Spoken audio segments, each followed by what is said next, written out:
So.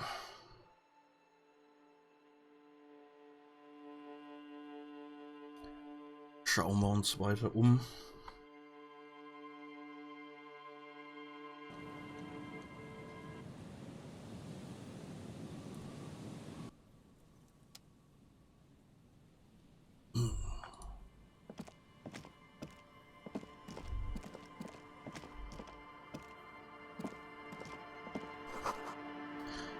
Sign says entrée interdite. All ticket taker booth no longer in operation. People paid money to park here. No one would pay now.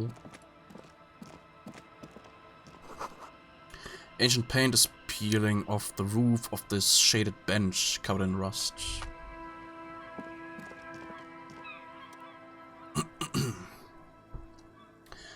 A scattering of bullet holes is spread across the cracked wall, reaching from one corner to the other.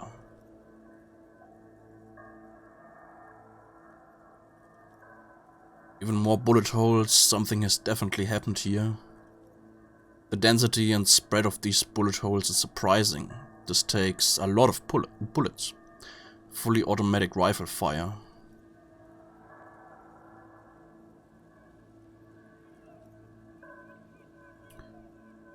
Why this many bullet holes? Yeah! Ooh. A row of ghostly shades stand facing the wall. There are many of them, a dozen at least. Their heads lowered and eyes blindfolded. It's quiet. No sound, no movement. 10 meters away, other shades are lined up in an orderly manner. Automatic rifles primed. A gust of wind blows by. The coats of the firing squad flap slowly in the breeze. A single person stands on the side. The sun blazes high up in the sky, baking the planks, the sand, your skin. The order was carried out in the afternoon. Long time has passed since the moment of this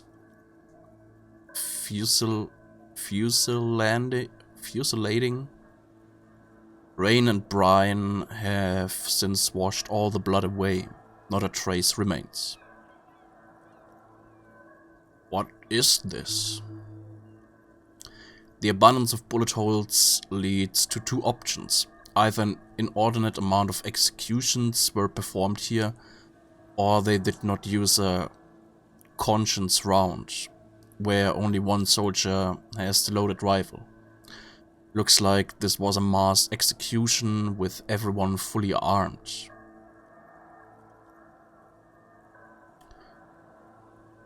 Look at the people against wall. A host of men in probably in everyday clothes, ragged from the conflict and covered in dust. They were not sitting, common practice for executions in some nations, as demonstrated by the height level of the bullet holes. They stand facing the wall. It's impossible to discern any details about their personality or background. Ordinary people, familiar, each and every one of them. Who were they? Comrades, the forsaken, the wretched, who tried to rise against the horrors of the world. Look at the line of soldiers. 7 men in combat uniforms and dark coats, holding automatic rifles aimed at the people. Soldiers from some side, but from which one? Look at the person standing on the side. The commandant, the one who gives the order.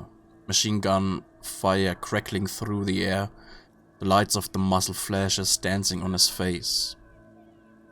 Who was who in this execution? I need to understand.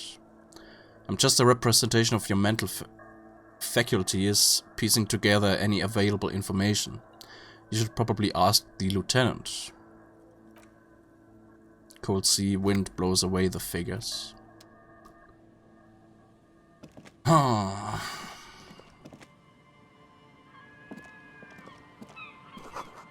door is not only barred shut, it is inaccessible.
Good to see you, friend.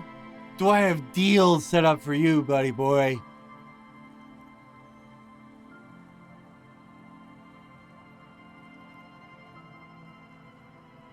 He spreads his arms as if wanting to embrace you. Good to see you too, friend. So what do you want? I got smokes. They're cheap, very cheap. I got Pilsner, great deal. You won't get a better deal on that piss. Spirits I can let go for 300 real. Also I have speed, and by speed I mean amphetamine. Amphetamine? I am. By amphetamine, I mean speed.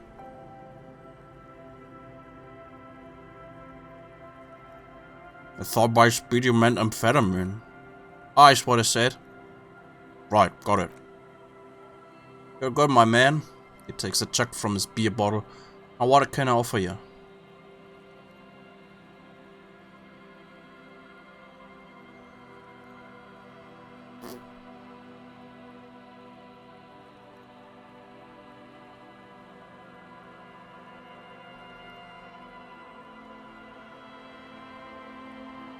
Quite a business venture you've set up here. Oh, he gets a proud gleam in his eyes. The system's been good to old Rosemary here, and I'm milking her like a big goat in the backyard. What do you mean? You see, friend, he raises his index finger. Man makes his own luck, and I made mine real good. Got my hands on 3 bottles of liquor exquise.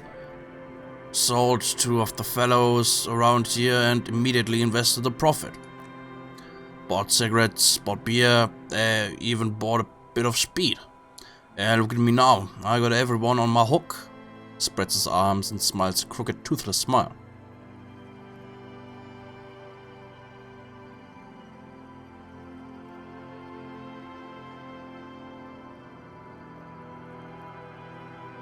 Got a permit for his little shit show?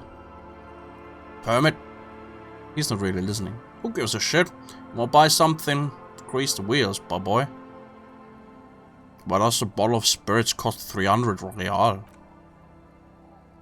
See, friend, he brings out a 1-liter bottle with bluish liquid. The mouth is corked shut. It's real valuable. Worth every real if you catch my drift. Got from a bit of a business venture.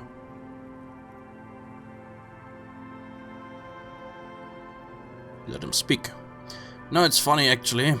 He bursts out laughing, then takes 3 gulps of his pilsner and stares at you intently.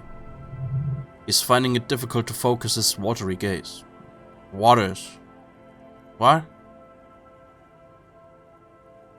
What do you mean what? What do you think was funny earlier? This guy, he says and shakes his index finger at you. Conversation might bring a discount, no?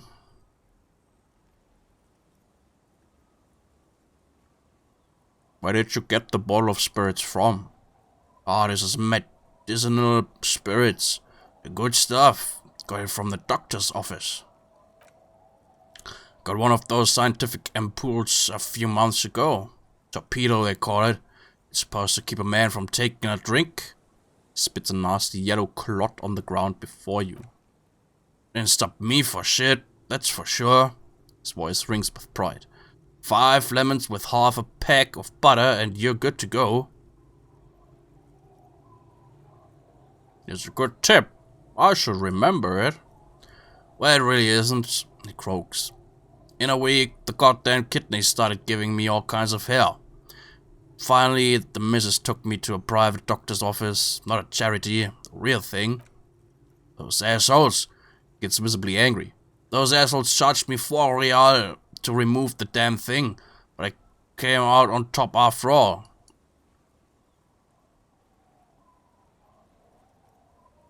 Assholes. But the idiots left me alone in there. Now I used to teach high school biology. I know what doctors use to preserve dead thingies. Gets an excited gleam in his eyes. Swiped 3 cans of this blue medicinal stuff from the back room. Threw the snakes out and voila. What's left is this beautiful blue stuff. He shakes the bottle. 98.7%, almost pure alcohol. Do I already sold to these fine gentlemen here? He nods at his companions. But this last one is yours for 3 real if you want it. Don't say it.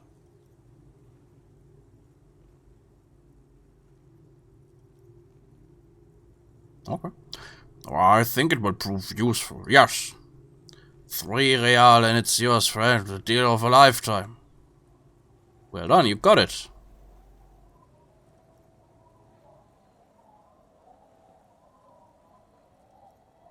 Okay. Nice.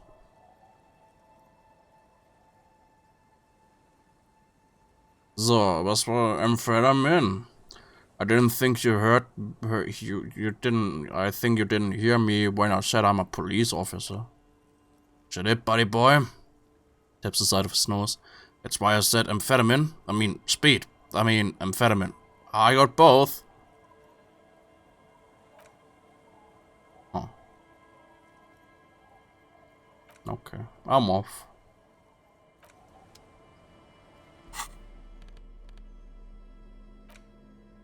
Liquid has an unearthly blue tint. Kind of might or might not, but definitely does glow in the dark. Keep it away from an open flame.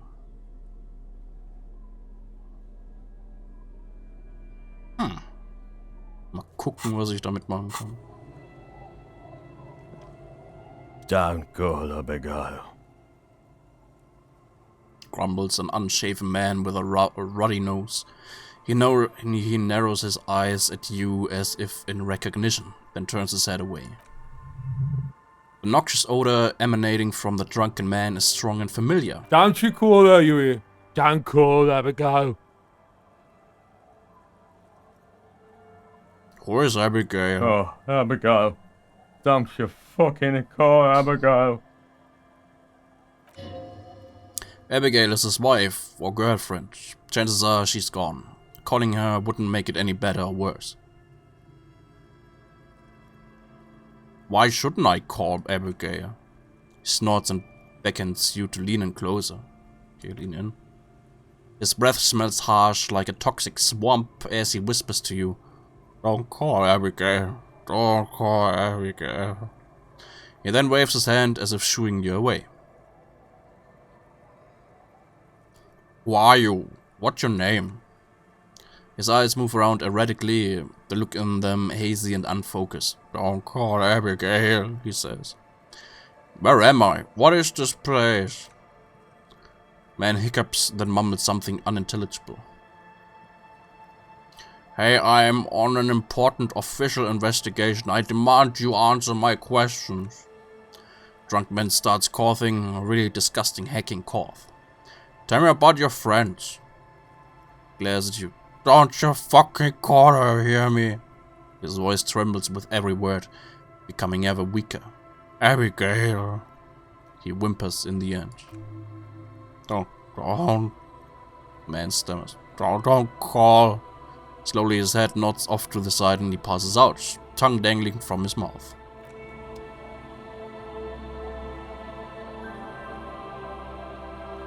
Hey, tequila!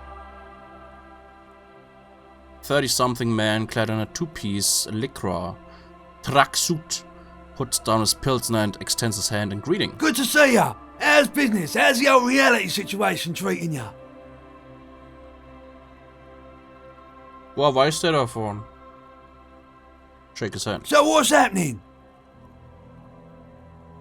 Wait, tequila? Yeah, Tequila Sunset. How are the, high concept reality based adventures proceeding?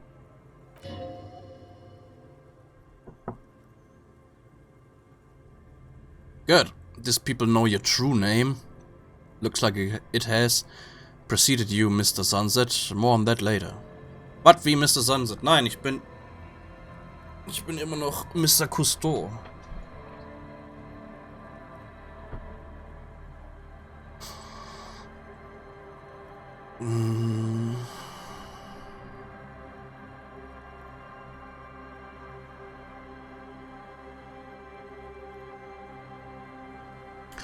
Reality. It's perishing. Soon only glowing embers will remain of the atoms of human faces. Only echoes. Only echoes remaining of human faces? That's a pretty good apocalypse. I wouldn't mind if it came down to that. He nods appreciatively and picks at his shit-stained lycra jacket. Things aren't going super well for Idiot Doom Spiral either. Haven't found those keys yet. Haven't won that great piece of arts back. No word for my business buddies. Takes a sip from his beer. This guy is your buddy. You feel it immediately. You belong to an organization, a fraternity of drunks. What do you guys do around here? We're saving the world. He looks at his comrades. Please don't call. Don't call. Begs the man in the pipe. Okay, we're drinking. We're drinking alcohol. That's what we're doing. I tried to save the world once, a long time ago, with enterprise, creativity and willpower, but that didn't work out. So now it's a pirate's life for me. What is a Tequila Sunset? You keep saying it.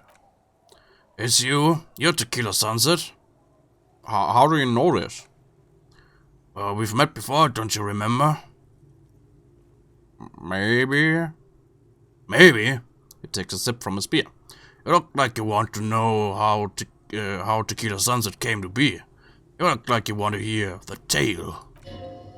Tequila Sunset. Something ominous there.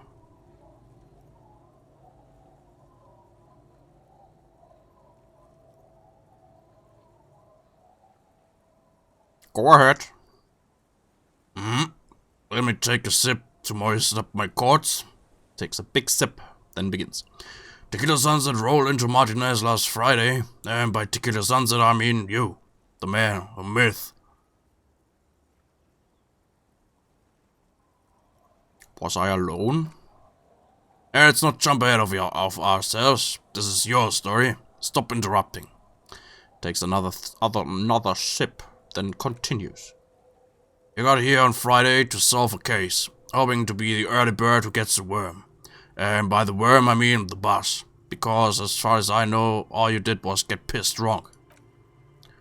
Well, the street is, you went around the local hospital telling people that you're a police officer, and that it would be really fucked up if you shot yourself in the head right in front of them.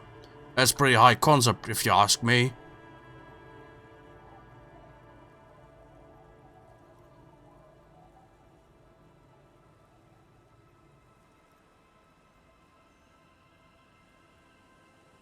Well, not the first time this comes up. Hey man, I'm not judging. He waves the bottle towards you. This life's a valley of woes. Some of the highest concept people in history have killed themselves and been drunks. Either way, it was a late Saturday night when we, the Union of Moribund Alcoholics, got our drink on. Nothing remarkable about this. We get our drink on 24/7. Makes everything warm and glowy. I trust you know the feeling. One moment we hear the sound of a motor carriage revving up somewhere on the plaza, followed by a series of dings and bangs. You remember the sound of wood cracking? The billboard? Naturally, loud noises pique the interest of anybody owning a pair of ears. That's just the reality we're in. Naturally. Anyway, there was a brief silence. A gasp of silence, if you will, followed by a real commotion. We heard the carriage careening towards the coast at top speed. Sounded like someone chopped the canal. We grabbed our brewskis and rushed to the jetty. Never underestimate the speed of an alcoholic. What we saw was a sight to behold. A beat-up police carriage containing you. Right there on the beach. You revved the engine and screamed at the top of your lungs. The time hath come. So naturally, being the curious cat I am, I asked what time hath come, to which you replied, the time hath come for tequila sunset, the end of all things. Hallo now. Willkommen.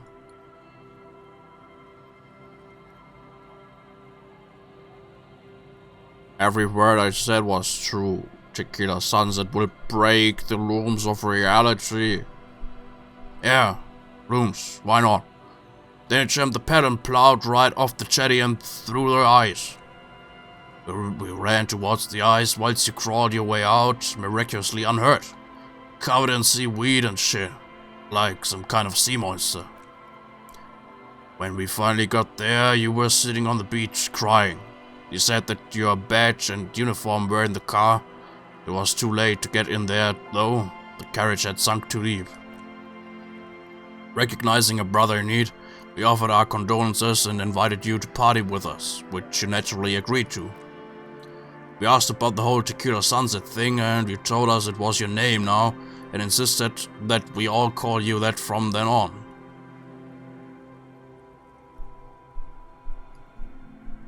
That's not my name. I'm Raphael Ambrosius Cousteau. That's what you should call me. Ah, that name sucks. Your tequila sunset. Just embrace it, brother. How long did we party for? Hours. It was an all-night drink-a-thon. Then at some point, I think it was Sunday morning, you got belligerent and wanted to talk about Ravasholian women.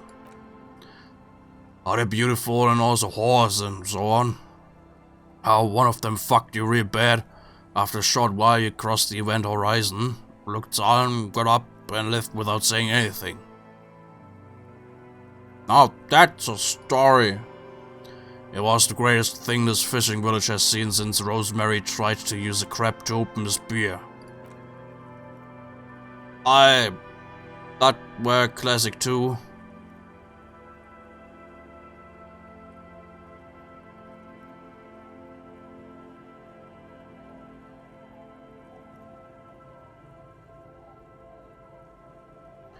Did I tell you anything specific about this person that fucked me?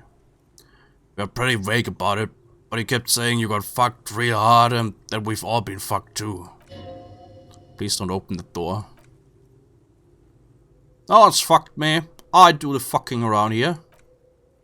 Abigail. It seemed pretty painful, to be honest with you. If I had to guess, I'd say you're still working through some shit. Did I mention losing anything else? Beside your gun and your badge, you said something about your hope, or heart, or something. To be honest, the details are a little lazy. In retrospect, well, I guess you lost your motor carriage too. That's a big one. Did I say anything about my colleagues? You told us that they were a bunch of fucking losers whose main interest was cramping your style. It's more like you were cramping theirs. No specifics though, it was more about you that night. You were the star of the show. Did I say anything about the case? Yeah, you said it was no biggie and that you'd solve it in no time. He takes a strong quaff of his beer. And that you didn't need anyone to do it, you're doing it solo now. Did we talk about politics?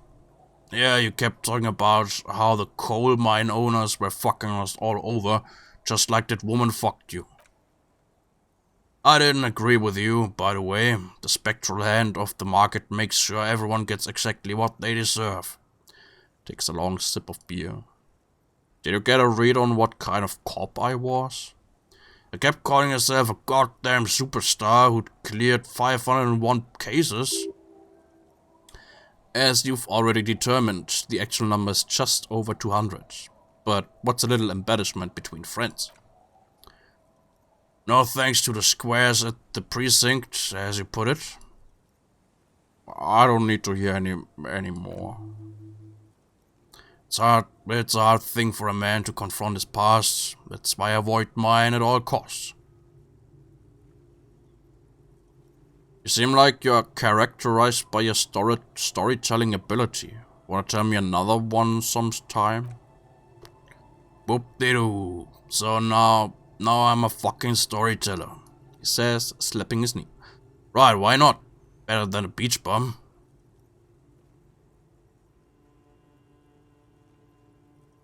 Yes. Wanna tell me how you became Idiot Doom Spiral? It depends, really. Are you willing to help me out? What do you need? Booze. You already forget our party? He taps his finger to his temple. The thing I relayed to you earlier. So have you got anything for good old Idiot Doom Spiral? Bottle for a story? Seems fair to me.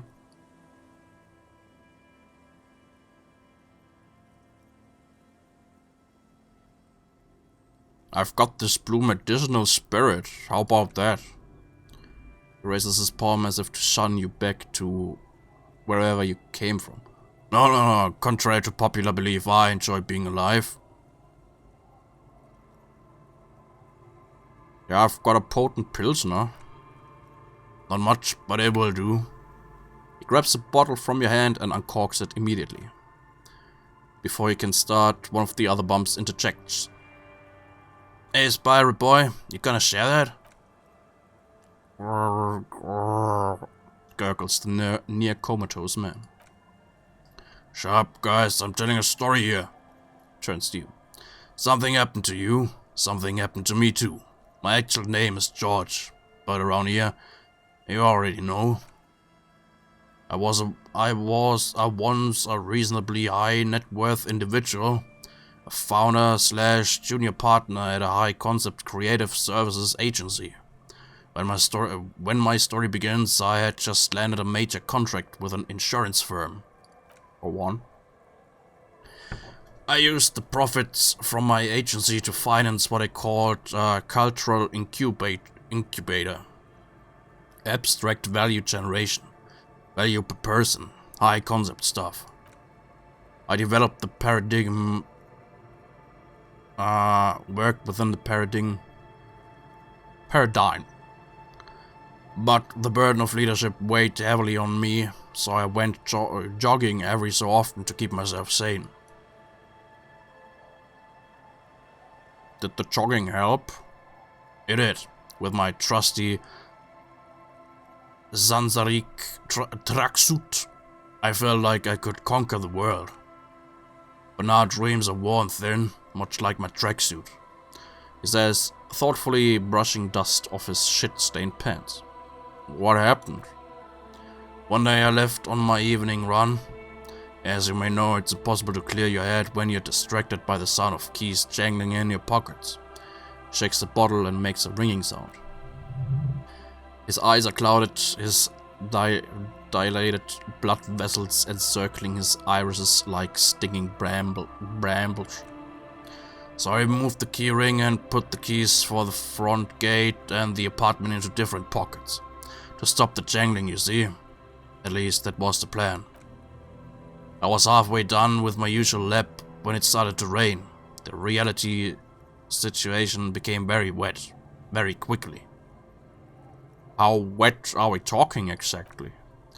Wet, okay? It was raining really hard. There's a trace of derision in his voice. I made my way back home and discovered that I didn't have the key to the front gate. I'd mixed it up with the key to the letterbox, which was useless. Naturally, the situation required me to climb over the gate, which I did. There was no climbing down, because I slipped and landed on my ass. Ouch. Ouch indeed. Reality was looking rather grim just then, me lying on my ass in a mud pit in the middle of a heavy shower. But when life knocked me down, I always got up. So I made my way across the yard, standing in front of my apartment door, fumbling with my pockets. I realized that I'd also forgotten my apartment key. You've got to be shitting me. He turns his head toward the skies and says, I wish I were, Tequila. I wish I were. Instead of my apartment key, I'd taken the key to the office. Okay, so what happened next? I rang my neighbor's buzzers. It was late, and most of them didn't even answer. Those who did assumed I was trying to sell them something, and hung up before I could even explain the situation. People are naturally wary of admin, you would see. One moment someone chats you up, 5 minutes later you've bought a box of edible lingerie and a strap-on. I don't begrudge them, especially since I was known to be one of the best. He pauses meaningfully. Heavy is the head that wears the crown. Just then I experienced a moment of clarity. I still had the key to my office. I could wait out the storm there. But when I reached my office, I remembered that I'd asked one of my producers to change the locks that day. And since I hired only the best, he'd already done it, and I couldn't get in. Anyway, long story short, life spiraled out of control. I haven't gotten into my apartment for years, and my girlfriend left me because she didn't want to date a homeless man. The company, well, you see where I'm going with this. He pinches his thigh as if to check whether this reality is the reality. So now you've heard my tragic tale. What do you think? Like nothing you've ever heard, huh? He takes a long swig of his drink.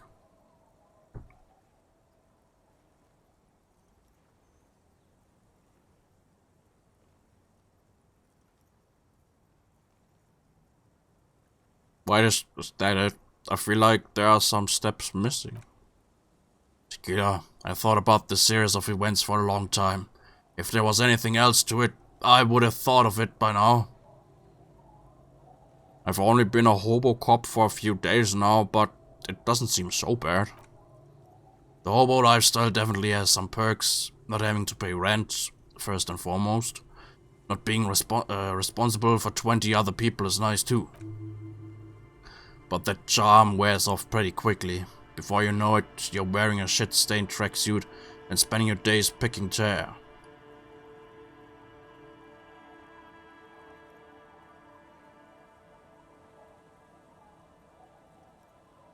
Why do you keep losing all your stuff? Good fucking question, Tequila. If I knew the answer, you'd think I'd be hanging out on a beach in the formerly premium but now extremely dirty two-piece lycra tracksuit. I used to own my reality situation. My business buddies and I had our own creative services agency. I had a nice apartment, an even nicer piece of ass, but somehow it all got away from me. I can't hang on to anything. Just last week I stole this nice new jacket, but then I lost it too. The only things I haven't lost are these two drunks. You of all people should empathize with this. Perhaps this lost jacket is something you could help with. What was the name of your agency? My agency, man, he takes a long melancholic sip. The Boom Boom Room. Our concept was combining high art with the lowest forms of marketing, the colorette, breasts, and oil painting. I convinced my partner to reinvest some of our profits in an even more high-concept cultural incubator called Thin Air. The artists were happy, the clients were happy. I was financing a group of poets in East Revachol who were developing a new universal poetic language, but then it all went to shit. He looks toward the bay.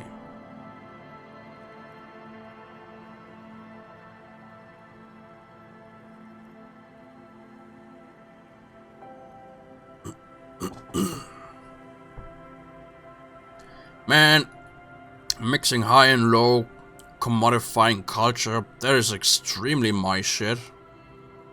I know. He takes a long, wistful sip of his beer. It was fucking awesome. I know. Too bad I went on a jog, unleashing a cascade of doom that washed it all away. What's up with the tracksuit? But you never seen 100% Lycra before. Go on, feel that primal material. The man extends his arm. Touch it. Ah! Good God, it's nearly impossible to describe how dirty this texture is. It's like rubbing two jellyfish skins together. You feel about 15% less human for having touched it. And then there's the smell, but you don't even want to think about that. Pretty nice, huh? That might be one of the last of its kind. Should probably be in a museum, honestly. Why, you're lucky. He never lets me feel it. That's because your paws are fucking filthy, Rosie. We're right next to the bay. You could wash them any time. What about the other drunks? My fellow members of the Union of Moribund Alcoholics. They're exactly what they look like. Hey, Tequila, you want to buy some speed? Shut the fuck up, Rosemary. He's a cop, remember? I thought he was a cool cop. A gurgling sound comes from the direction of the non-responsive man. And yeah, you're already acquainted with abs. He points to the man in the pipe. So yeah, that's basically us. We drink together. What's this about a lost jacket? Tequila, it's verifiable tragedy. It was practically brand new. So it didn't really go with my Lycra threads. But it did itch a lot less. He looks at you, bleary-eyed. Say you're a detective, right? Maybe you can help old Doom Spiral out. Solve the case of the missing jacket. What do you say, Tequila?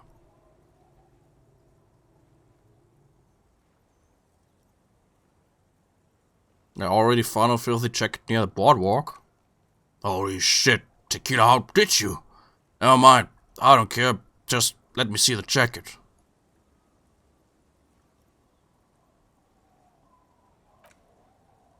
Let me see. What? This isn't my jacket.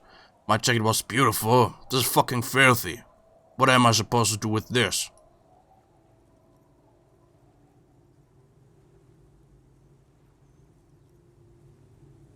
What do you expect? You left it outside for a week.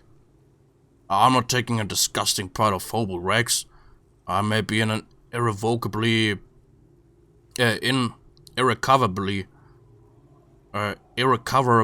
decaying orbit, but I've still got standards.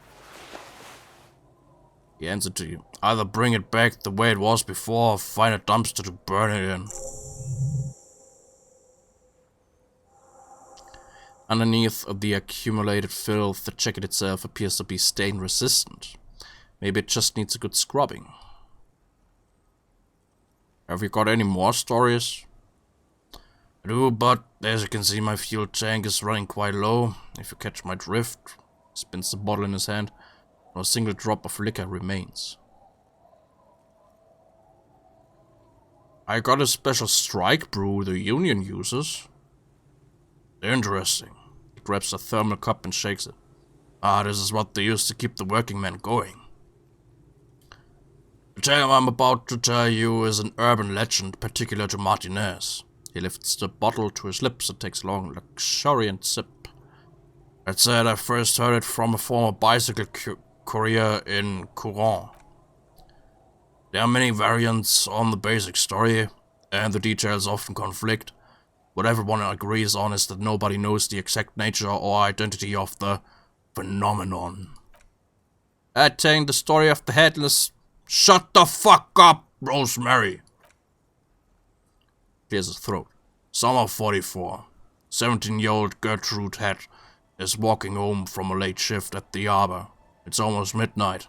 She stops for a cigarette near the canal. A heron finds herself, enjoying the peace and quiet the canal provides. He looks up to the skies as if searching for peace himself. What she doesn't know is that her peace is about to be shattered. From behind her comes the clattering of hooves. Startled, she turns around, and what does she see? The giant of Coconua? What? No. I tell you, this is a Martinez legend. It's a man. With no head on his shoulders, wearing a fallen tracksuit, searching for the legendary fallen cap that went missing when he lost his head.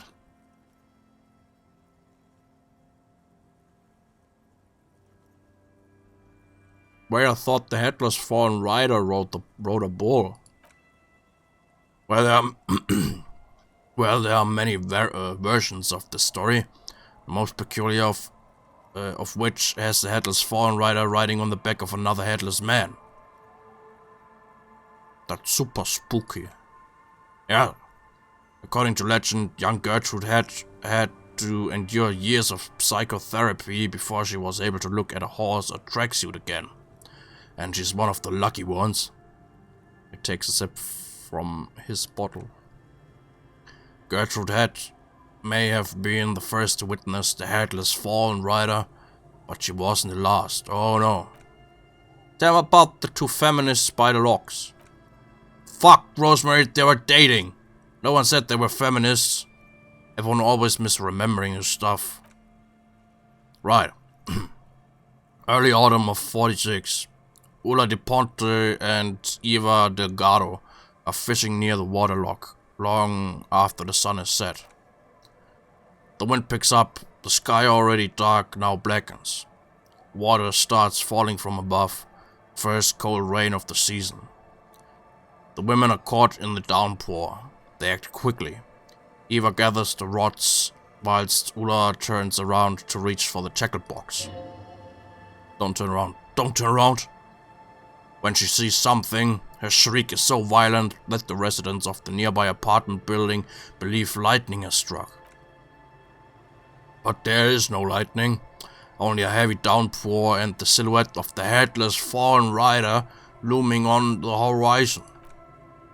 Ulla makes a run for the shore, but Eva slips on a wet rock and disappears into the cold, cold canal with nary sound. The man falls ominously silent for a moment, then looks you straight in the eye and says, "Her body is never recovered." What happened to Ulla?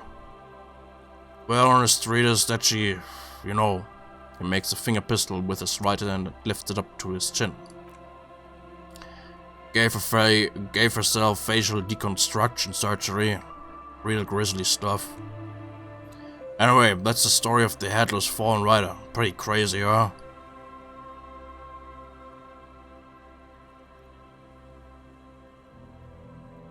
Was the headless rider before he died? Well, Tequila, that's part of the legend. No one knows for sure. There are a couple of possibilities, though. Some say he was an undercover cop who blew his cover and got beheaded by the vicious gang he had infiltrated. Now he rides searching for his lost fallen cap, plotting revenge. Oh, headless brother, where art thou?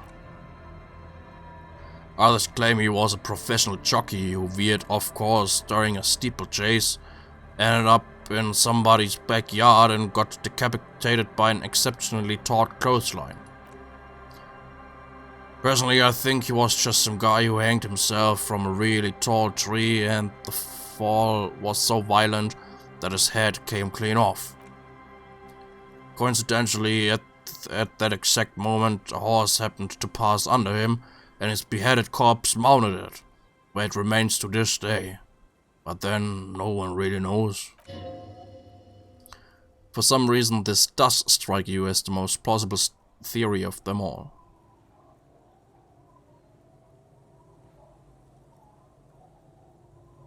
I've got to agree, your theory sounds the most plausible. Isn't it? All the pieces fit together perfectly. That's how I know it's right. Anyway, to each his own. You want to hear any other stories?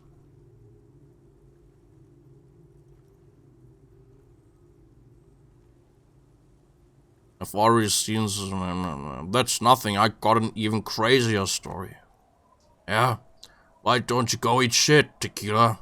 There's no way you know a better one than that.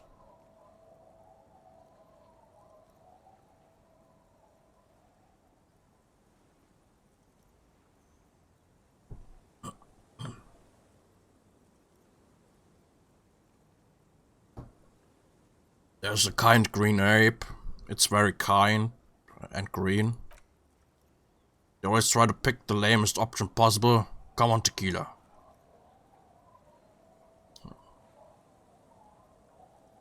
Okay, whatever became of the headless fallen rider. No one knows. Some say he stalks Martinez to this day.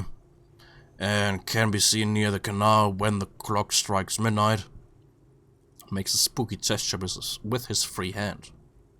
I saw him one night when I were right shit-faced. Any more urban myths? I actually do have one, the strangest of them all, but I'll need to fortify myself before I can tell that one.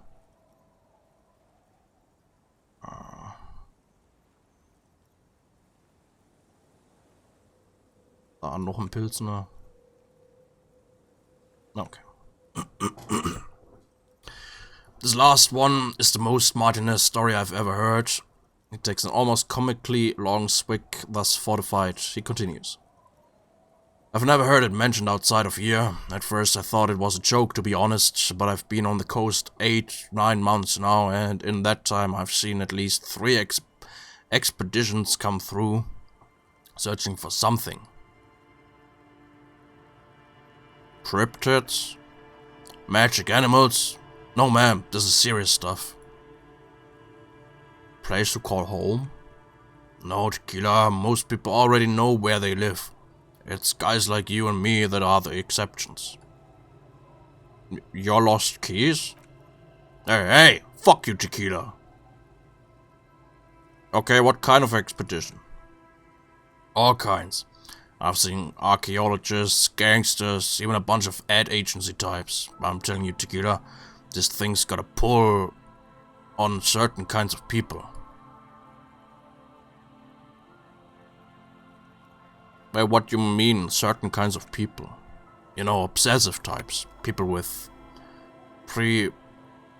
predilections. What exactly are we talking about here? Some of those expeditions come back after a week or so, looking haggard and dejected. Others don't return at all. The first time I saw one of these expeditions, I thought they were fucking with me. There was no way it could be true. It was just too high concept, even for me. I'm not even sure I should be telling you this story, to be perfectly honest. You're in a fragile state and it might be too much for you to handle. I can handle it. Okay, fine, I'll tell you. But I'm warning you, it's pretty out there. His eyes narrow with mystery. Our story begins at a legendary design studio right here in Martinez. There was this designer. His exact name is lost to history, but in life he was a legend. Made it big in Oranje, where he did some real pioneering work on grotesque and sans serif typography. A fucking genius man. He takes a swig, wipes his mouth, and continues. That is, if he even existed. Who knows? It's an urban legend after all. Anyway, sometime later he started his own personal studio here in Martinez. And that's when he started working on some really wild stuff. I'm talking some glass, smooth, forward-looking design language. The kind of thing that would totally overthrow the old regime design-wise. But then something turned. You see, it's widely known that nose candy and pioneer graphic design work go hand in hand. Wait, nose candy? No, Tequila. He taps the side of his nose twice. Nose candy. The White Railroad, party powder. He's talking about cocaine, baby. Are you referring to cocaine? Shit, yeah, Tequila. You know exactly what I'm talking about. He gives you a camaraderie bump on the shoulder as a couple millimeters of booze slosh out of his bottle. So what happened to him? You've got to understand, the work this guy was doing was so high concept that regular amounts of cocaine just weren't cutting it. By the end, they were bringing it in by the lorry load. Now, as you might imagine, snorting that much cocaine can't be healthy for a regular human, right? Right. Wrong. Do it all the time. All the time? All day, baby. Hey, the killer, pay attention. The story goes that one day he was balls deep in work on what he thought would be his piece de resistance. An advert so minimal it contained neither text nor images, just pure white. Apparently the idea was too high concept even for this genius. He dropped dead right at his desk before he could finish. His last words are recorded to have been, "It's as wide as a blizzard of cocaine." What a loss for the world of design. I know, Tequila, I know. Takes a swig, considers pouring some out for this lost genius, then thinks better of it. But the story doesn't end there. Supposedly, when they performed the autopsy, the coroner discovered nearly a quarter kilo of coke jammed into his nasal cavity. That's right, 250 grams of blow had accumulated in there over the years. We're talking high grades Saramarician pure, not that cut rate shit your grandma does. There are those who believe that the designer was buried with this quarter key of nose candy still lodged in his sinuses. That's what those expeditions are looking for. A cocaine scar. The cocaine scar. The cocaine scar. Wow. No, he corrects you. Wow. And why do people think the skull is here in Martinez? Here's the kicker. This lead designer of a world-famous design studio, was born in Martinez, a local boy, Martin Martinez. That's why he brought his studio here, back to where it all began, and that's why they buried him here too, perhaps right under Ab's pipe there, points to the pipe. Or probably further down the coast, or in some yard in Martinez proper, a hidden mausoleum, no one knows exactly. No, my grandma always told me this grave lay somewhere on this islets on the bay. The only question is, where does one get a shovel?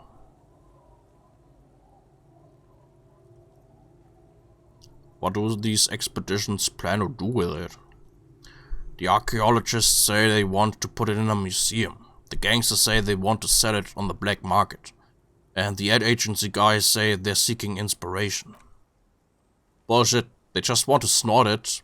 But you could beat them to it, Harry. You could snort the magic skull cocaine instead. I'm pretty sure they all just want to snort it though. And why wouldn't they? Eh? Sounds like right strong stuff. Rosemario said something about islets. Don't listen to him or his grandma. He's just making things up. No, my grandma told me. I've heard other people say it too. That it's underwater. Or, no, he thinks. Maybe it was the storm sewers. Whatever you learned from the other expeditions. They're pretty vague about it in general. The gangsters like to claim they're looking for the grave of a friend, with picks and shovels. The archaeologists act all official about it, saying they're conducting serious research. Honestly, I think they're not really scientists, just rich. The junkies, for some reason, are pretty upfront about it. They just say they're looking to snort some blow out of a dead man's nasal cavity. Honest men on an honest quest. You should join them. But now I'd say I know about as much about it as anyone on the coast. Okay, I'm convinced. Let's go find it. Whoa, whoa, whoa. Hold on just a minute. Finding it right now is literally impossible. What? Why? For once, the way is blocked. by that big lorry that says Delta Logistics Company on the side. You definitely have to search the area behind that lorry too, yet it is impassable. And second, outfitting an expedition like that is expensive. It'd have to be a big production. It'd have to be a big production to do the cocaine skull justice. You need new gear, people who know what they're doing, all kinds of provisions. It's just not feasible within the economic and temporal frame of our current setup. Matter of fact, unless a bunch of money just falls out of the sky, we might never know what's up with that skull. Damn, that's too bad. Wait, maybe there's another way. Maybe up around the coast. Don't give up now. Yeah, well, that's a reality situation for you. Who knows, though? Maybe someday we'll get our chance. Any more stories? That I can think of currently. I guess that makes sense. You have been drinking a lot. That might be the case, yes. Busy in your 2 tequila sunsets.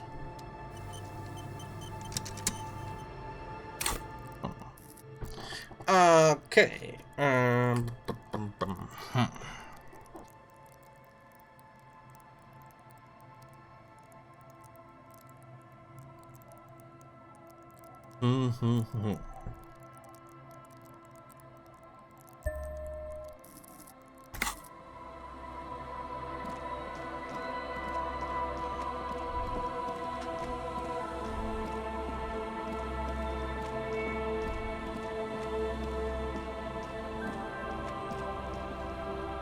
Aye, the sea's gonna calm down soon, I can feel it. The wind is turning southeast.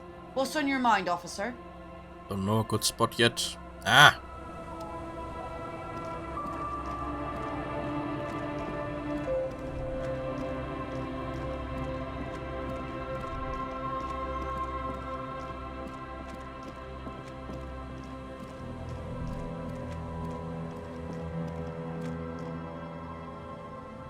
Ich da schon drin.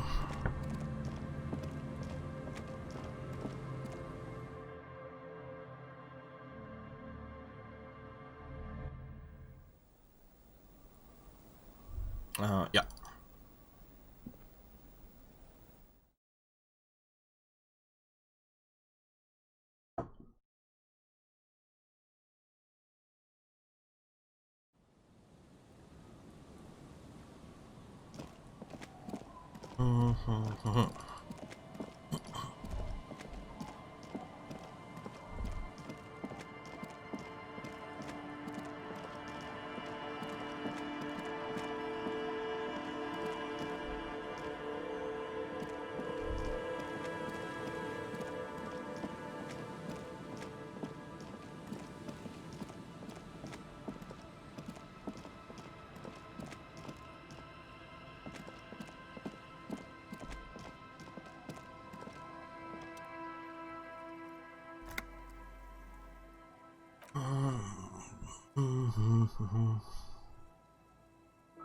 Rates bend forlorn toward the sand. You see slabs of concrete to the north.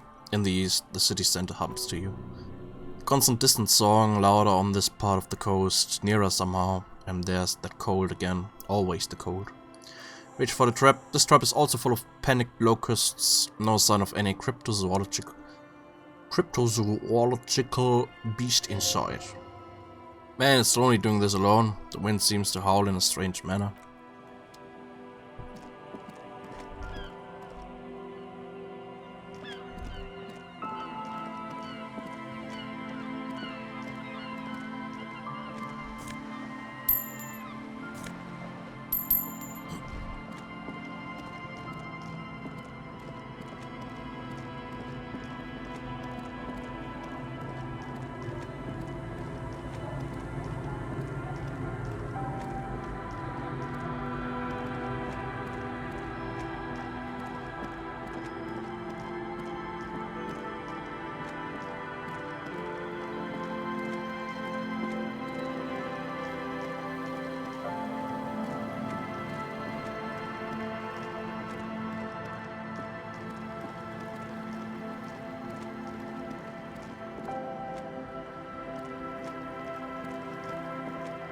Stimmt, in der Kirche waren wir noch gar nicht drin.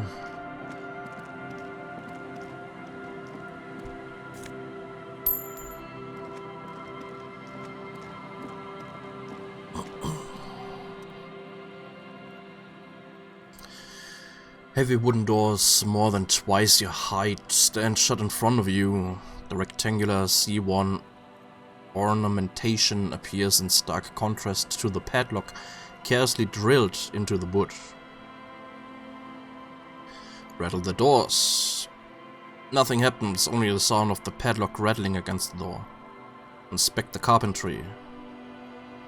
The carving on the door is block-like and angular like the church itself. Two large beams shoot downwards, sinking into the wood before they reach the threshold. Run your hand over a beam. The surface is smooth from the wind but moist to the touch. Take a closer look at the padlock. This cheap-looking padlock is sturdily built. It shackles together a hasp and a staple screwed into the wooden door. The lock is adorned with a yellow sticker. It'll be easier to break the staple than the lock. Also, that sticker is interesting, somehow. Look at the sticker. You see a yellow circle with two X's and a big curve below them that looks like a mouth. You're pretty sure you haven't seen it before, but what the symbol depicts is clear enough, a smiling dead guy. The curve makes it smile and the X's make it dead. Take another look.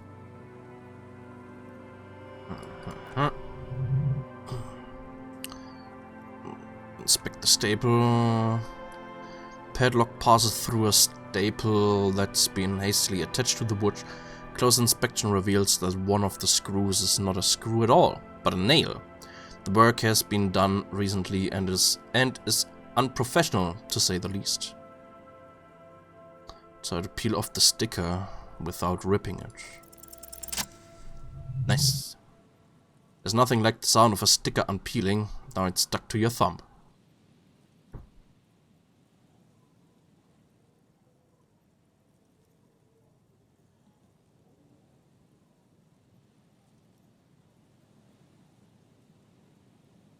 Put the sticker on your ledger, right on the cover. Yeah.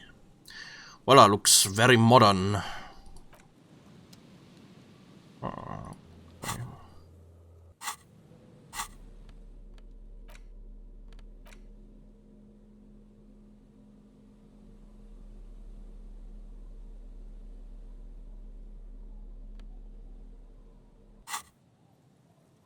Folded library card.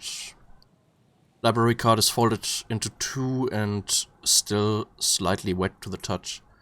Front side reads Central Shamrock Public Library card issued to Billy Maison. Expires July 53.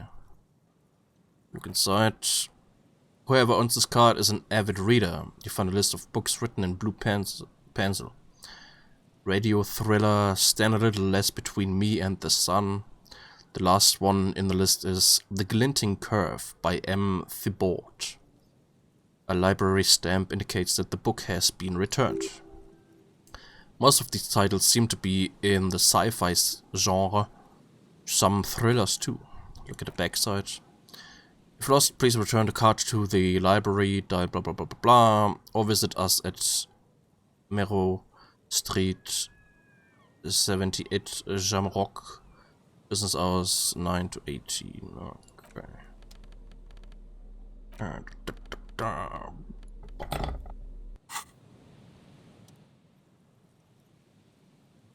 Kann ich nix machen? Hier.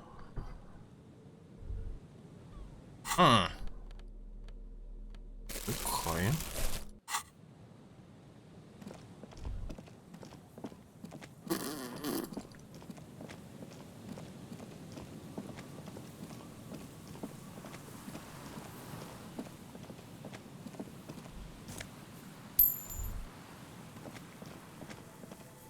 Oh, wet bunker.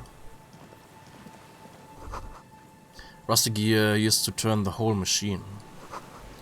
building before you housed the engine. Must have been a big one.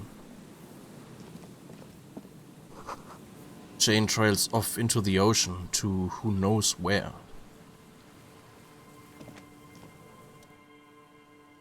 Door unopenable. An old door worn by elements guards the depot. The wind has blown a sand dune in front of it. Door hasn't been opened in a long while. You see a handle. Where's the thing anyway? The concrete structure looks military in origin, over half a century old at least, but sturdily built.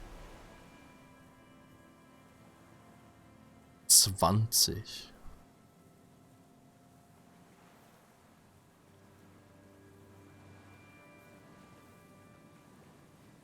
Interfacing habe ich 4.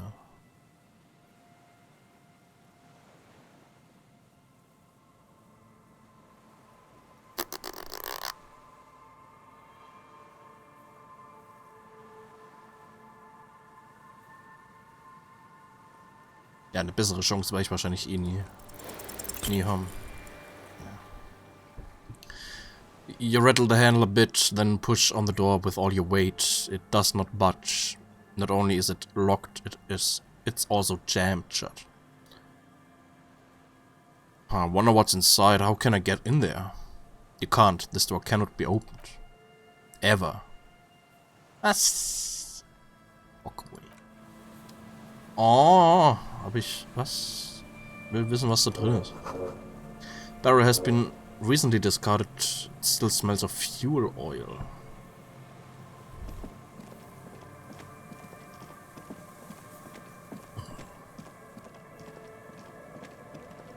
Ja. Letzter Käfig. Look around.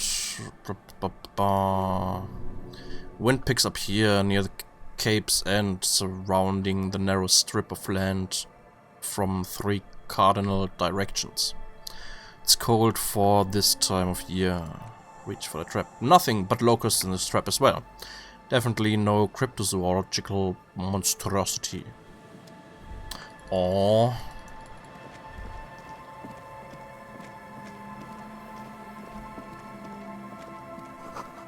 Someone's made a campfire here a long time ago. Rusted broken control box for the radio relay tower. This ladder's too rusty to climb. The sea air has eaten away at it. Tiny inlets there off in the far distance where the posts trail toward irgendwas.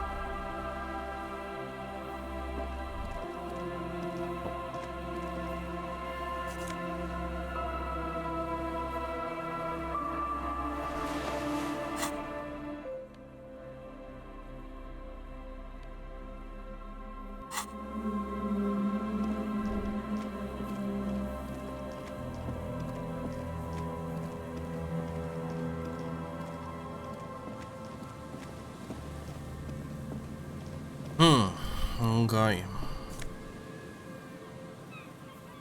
Polo shirt. What?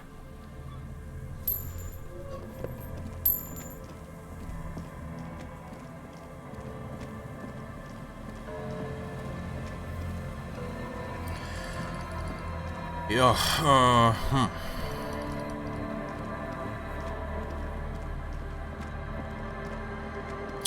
Musste mal gucken, ob vielleicht hier noch irgendwas im Süden ist. Oder ob wir im Endeffekt dann fertig mit dem Erkunden sind. Können dann auch mal gucken. Haben wir jetzt genug erkundet, um die einzuladen.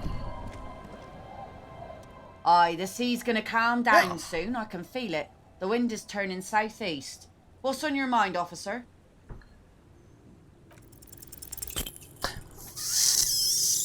Fuck.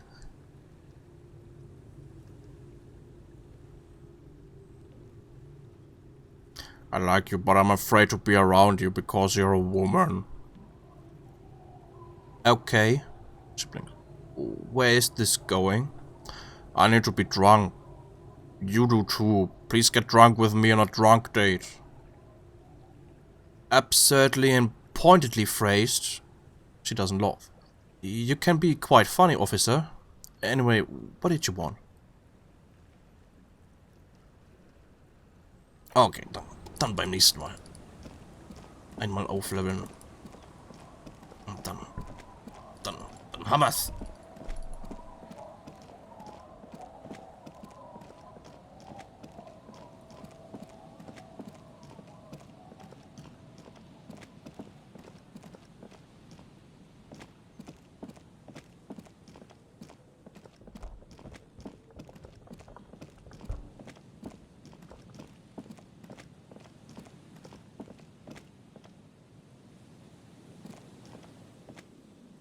Drunk Date. Auf geht's.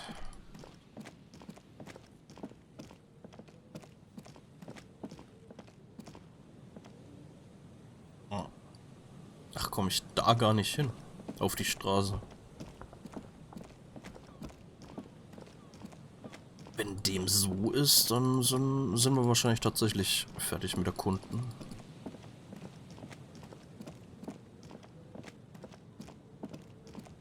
Ja. Okay. Dann speichern. Und ja, beim nächsten Mal dann einerseits der einen Frau sagen, dass ihr Mann tot ist. Und andererseits der Lena und ihr Mann Bescheid sagen, dass nix in den Käfigen war.